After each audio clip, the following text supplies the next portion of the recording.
Hello दोस्तों। आज मैं आपके लिए फिर से एक प्यारी सी कहानी लेकर आई हूँ, हाथी और फूल की।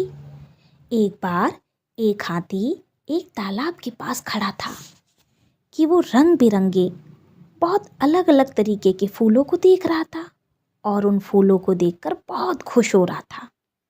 हर तरीके के फूल हाथी को देख रहे थे और वो भी बड़ी खुश हो रहे थे। इतने खुश हो रहे थे कि सभी का मन खुश हो रहा था कि अचानक एक फूल हाथी को देखकर हंसा। हाथी ने पूछा, अरे फूल, तुम क्यों हंस रहे हो? फूल ने कहा, अरे भाई हाथी, मैं इसलिए हंस रहा हूं क्योंकि तुम बड़े विचित्र दिख रहे हो, बहुत विचित्र, इतने विशाल कि बहुत विचित्र। हाथी से रुका नहीं गया। हाथी बोला, मैं विचित्र लग रहा हूं? कैसे? मैं तो विचित्र नहीं हूं। फूल बोला, तुम्हारे पास तो पंखुड़ियां नहीं है, इसलिए तुम विचित्र हो, बहुत विचित्र हो, क्योंकि तुम्हारे हाथी ने कहा कि तुम्हारे तो सूंड ही नहीं है, तुम भी तो विचित्र हो। हाथी फूल की बात सुनकर बड़ा परेशान हो गया। हाथी ने कहा कि मैं विचित्र कैसे लग रहा हूं, मैं तो विचित्र नहीं हूं। हाथी ने कहा, तुम्हारी तो सूंड ही नहीं है, तुम भी तो विचित्र लग रही हो। इतनी सारी पंखुड़ियां और फूलों के साथ तुम्हें मैंने देखा है। अब हाथी और फूल की दोनों में बहस हो गई। इतनी बहस कि बहुत बहुत बहस हो गई दोनों आपस में। लेकिन फूल की बात सुनकर हाथी बहुत दुखी हो गया। इतना दुखी हो गया कि वो बहुत परेशान हो गया। वो जंगल की तरफ बहुत तेज भागा।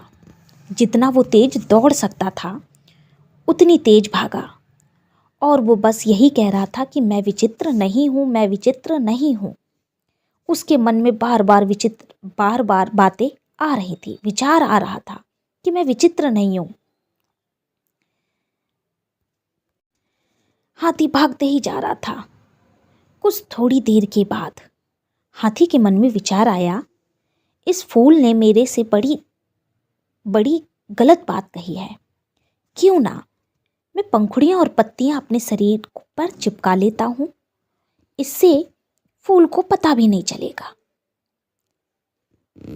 लेकिन फूल को बहुत दुख हुआ, क्योंकि उसी की वजह से हाथी को बड़ा दुख हुआ और वो जंगल की तरफ भाग दिया। फूल बहुत दुखी था। फूल ने हाथी के बारे में सोचा कि मैंने उसे दुखी किया है। फूल ने सोचा कि मैं हाथी से जाकर हाथी को ढूंढता हूँ और उससे जाकर क्षमा मांगता हूँ। फूल भी जंगल की तरफ चला गया। चलते फूल भी चुपचाप देख रहा था कि कहीं तो हाथी राजा मिल जाए, मैं उससे माफी मांग लूं। कि अचानक उसने देखा कि एक बहुत विशाल स्थान है और उस पे बहुत सारी पंखुड़ियां और पत्तियों से वो पूरा स्थान ढका हुआ है। कि अचानक वो उठकर फिर भाग दिया। ये हाथी ने फूल को देखा और पानी की तरफ चलना शुरू कर दिया। हाथी के छोटे मोटे पांव थे, वह दौड़ा और तालाब में छपाक से गिर गया। छप! हाथी गिर गया और कराया।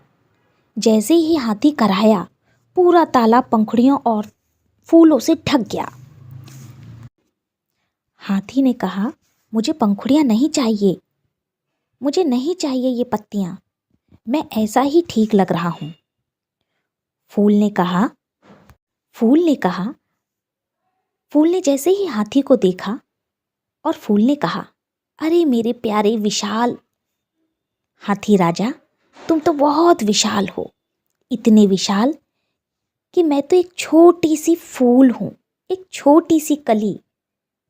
तुम तो बहुत बड़े हो, तुम्हारे ऊपर बैठ के लोग सवारी करते हैं, तुम बहुत मेहनत का काम करते हो, अनेक अनेक जगह घूमते हो, चलते हो, तुम्हें सभी प्यार करते हैं।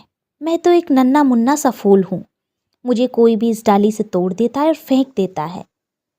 हाथी भी फूल की बात सुनकर बड़ा खुश हुआ कि सच में मैं बहुत विशाल हूँ। हाथी ने कहा, फूल ने कहा, हाँ मेरे प्यारे से हाथी राजा, तुम बहुत विशाल हो और बहुत अच्छे हो, तुम सभी के अच्छे लगते हो। बस फिर क्या था, हाथी बड़ा खुश हो गया। हाथी इतना खुश हो गया और फूल भी हाथी को खुश देखकर बड़ा खुश हुआ। हाथी गीत गाने लगा। फूल की इतनी बात सुनकर हाथी बड़ा खुश हुआ और खुशी खुशी गाना गाते हुए चला गया। फूल ने हाथी को जब खुश होकर देखा तो फूल भी बड़ा खुश हो गया। तो समझे बच्चों, हाँ, अब हाथी और फूल दोनों अच्छे मित्र बन गए। हमें सभी को खुश रखना चाहिए, किसी से भी बैर नहीं करना चाहिए, किसी के मन को दुखाना नहीं चाहिए। अगर मेरी कहानी अच्छी लगे तो प्लीज़ सब्सक्राइब करना।